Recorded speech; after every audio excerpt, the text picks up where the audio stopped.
Good morning again students.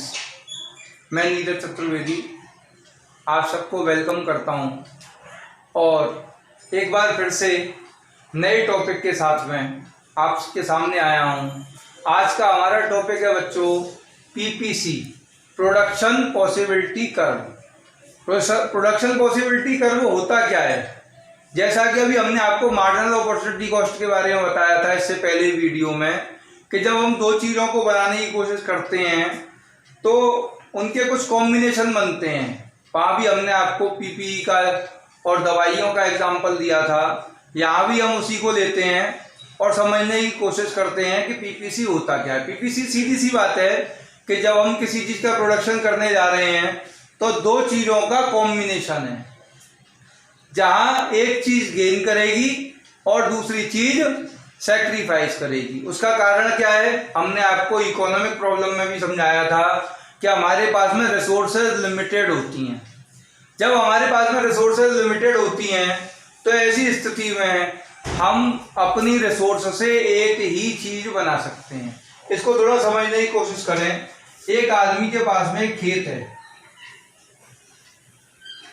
एक field है, उस फील्ड में सब में वो व्हीट प्रोड्यूस कर रहा है। पूरा खेत है, मान लो ये 10 बीघा का खेत है, यहाँ व्हीट प्रोड्यूस हो रहा है। अब उसके मन में आया कि मैं गेहूं के साथ में क्यों ना बाजरा भी करूं। तो बाजरा करने के लिए उसने क्या किया कि अपना जो 1/4, तो पहला कॉम्बिनेशन क्या था उसका? व्हीट का और बाजरे का। 10 बीघा में वो पूरा का पूरा व्हीट कर रहा था और बाजरा 0 बीघा में हो रहा था। अब उसके मन में आया कि मैं इतने एरिया में तो बाजरा करूंगा और बाकी के बचे हुए में व्हीट करूंगा। ऐसा नहीं है कि वो अलग से कोई जमीन ले ले और वहां बाजरा करे, क्योंकि उसके पास में सीमित रिसोर्सेज हैं, लिमिटेड रिसोर्सेज हैं। उन लिमिटेड रिसोर्सेज में ही उसे उस चीज को प्रोड्यूस करना है। तो अब क्या होगा? उसे व्हीट में से कुछ सैक्रिफाइस करना पड़ेगा, बिल्कुल करेगा। तो सैक्रिफाइस करते समय आप लोग देखिए वो हो सकता है कि 7 यूनिट प्रोड्यूस कर रहा हो व्हीट के, तब जा करके 1 यूनिट उसे बाजरे का प्रोड्यूस होकर के मिलेगा। फिर उसके बाद में उसने सोचा कि आधे एरिया में मैं बाजरा करूं और बचे हुए एरिया में मैं क्या करूं? व्हीट प्रोड्यूस करूं। तो व्हीट तो आधे में हो रहा है 5 बीघा में, और जो बचा हुआ एरिया है उसमें 5 बीघा में क्या हो पा रहा है? उसके यहाँ बाजरा हो पा रहा है। तीसरे नंबर पे आप देखिए उसने सोचा कि मैं इसको ऐसे बढ़ाता जाऊं तो एक स्थिति ऐसी आ जाएगी, आप लोग देखेंगे कि सारे में बाजरा हो जाएगा, व्हीट कहीं भी नहीं होगा। क्लियर? यही समझने की बात है और यही हमारा टॉपिक है आज का। पीपीसी दो चीजों का कॉम्बिनेशन है। PPC curve is showing different possibilities of two goods when resources are fully utilised and technology is constant. हम पहली बात तो ये मानेंगे कि टू गुड्स का डिफरेंट पॉसिबल कॉम्बिनेशन है। क्या है ये? टू गुड्स का डिफरेंट पॉसिबल कॉम्बिनेशन है। और दूसरी बात ये है कि जहाँ रिसोर्सेज जो हैं वो फुल्ली यूटिलाइज्ड हैं और टेक्नोलॉजी में भी कोई चेंज नहीं है। अगर हम ये देख लें कि टेक्नोलॉजी हमारी एडवांस हो गई है तो हमारा प्रोडक्शन बढ़ सकता है, लेकिन यहाँ पर हम ये मान के चल रहे हैं कि टेक्नोलॉजी जैसी है वैसी ही रहेगी। इसका मतलब हुआ technology is constant. Clear?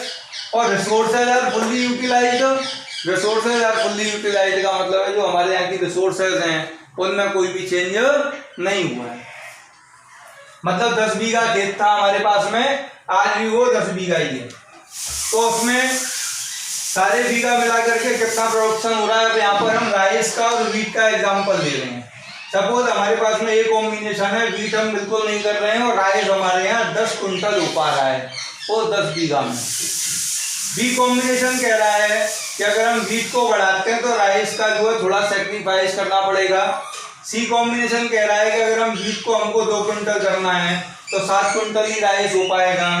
D combination कह रहा है कि अगर हम 3 क्विंटल वीट करना चाहें अपने यहाँ तो 4 क्विंटल हमारे यहाँ राइस प्रोड्यूस होगा। और लास्ट वाला कह रहा है कि अगर वीट 4 क्विंटल करना चाहो तो सारी जमीन लग जाएगी और राइस बिल्कुल भी प्रोड्यूस नहीं होगा। इसी को जब हम ग्राफिकली प्रेजेंट करने की कोशिश करते हैं तो इसी कॉम्बिनेशन का नाम है PPC, प्रोडक्शन पॉसिबिलिटी कर्व। इसको ट्रांसफॉर्मेशन कर्व भी कहते हैं, इसको प्रोडक्शन पॉसिबिलिटी फ्रंटियर भी कहते हैं। ठीक है बेटा, तो देखिए यहाँ पर पहला कॉम्बिनेशन हमारा 0-10 का था। यहाँ पर हमारा राइस है और यहाँ पर वीट है, तो राइस 10 हो रहा था जो वाई एक्सेस पर है और वीट हमारे यहाँ बिल्कुल नहीं हो रहा था। दूसरे कॉम्बिनेशन में 1-9 है, 1 यहाँ पर आ गया और 9 यहाँ पर आ गया, तो ये भी कॉम्बिनेशन हमने शो कर दिया। तीसरे कॉम्बिनेशन में 2-7 का कॉम्बिनेशन है, चौथे में 3 और 4 का कॉम्बिनेशन है और पांचवा जो है 0 और 4 का है। 4 यूनिट हमारे वीट के प्रोड्यूस हो रहे हैं। तो इस तरीके की जो हमारी चीज़ें तैयार होके आ रही हैं वो उसको अगर हम सारे पॉइंटों को मिला दें तो वो क्या बन के आ जाएगा, PPC, प्रोडक्शन पॉसिबिलिटी कर्व। इस प्रोडक्शन पॉसिबिलिटी कर्व में ध्यान देने वाली बात ये है कि इसकी जो शेप है वो एक स्पेशल शेप है जिसको हम लोग अपनी भाषा में कहते हैं कॉनकेव शेप। कैसी शेप? कॉनकेव। बेसिकली 3 तरीके की शेप होती हैं, एक होता है स्ट्रेट लाइन, दूसरा होता है कॉनकेव जो भी मैंने आपको बताया है, और तीसरा होता है कॉन्वेक्स। अब यहाँ पर क्वेश्चन कभी कभी आ जाता है 1 नंबर में, क्या PPC कॉन्वेक्स या स्ट्रेट लाइन हो सकता है? इसका जवाब है हाँ, PPC कॉन्वेक्स भी हो सकता है और स्ट्रेट लाइन भी हो सकता है, लेकिन इसकी आइडियल शेप जो है वो हमारी कैसी है बेटा? कॉनकेव। इस स्थिति में यदि देखा जाए तो PPC की आइडियल शेप हमारी कॉनकेव हो गई। अब ये कॉनकेव होती क्यों है?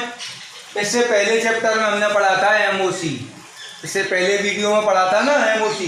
उस MOC के हिसाब से यदि हम देखें तो लगातार जो वाई गुड्स है, जिसे हम राइस कह रहे हैं, जो हमारे वाई एक्सेस पे है, उसका सेक्रीफाइस ज़्यादा होता जा रहा है। देखिए 1, 2, 3, 4 और एक यूनिट बढ़ रही है वीट की।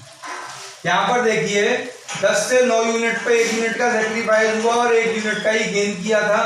तो 1/1 यहाँ पर जो साइन होते हैं उनको इग्नोर कर दिया जाता है, ध्यान रखना। दूसरी बात, यहाँ पर 1 यूनिट का उसने गेन किया,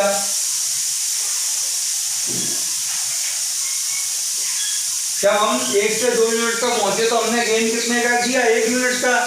जबकि हम 9 से 7 यूनिट पे आगे राइस में, तो जो 2 यूनिट का सेक्रीफाइस किया और फॉर्मूला हमारा है -ΔY/ΔX।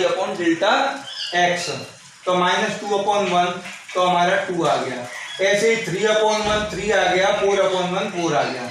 तो जब हमारा MOC इंक्रीजिंग हो, ये बात ध्यान रखने की है, जब हमारी टेबल में MOC इंक्रीजिंग आ रही होगी तभी PPC कॉनकेव होगा। अगर MOC ये कांस्टेंट होती 1 2 3 4 ना होकर के 1 1 1 1 होती या 2 2 2 2 होती तो ऐसी स्थिति में क्या होता, हमारा जो PPC है वो बनता है स्ट्रेट लाइन। अगर यही कहीं घटती हुई PPC होती, 4 3 2 1 के रेशो में होती, तो हमारी शेप कैसी हो जाती है बेटा? कॉन्वेक्स। इस वीडियो में मैंने आपको PPC के बारे में बताने की कोशिश की है।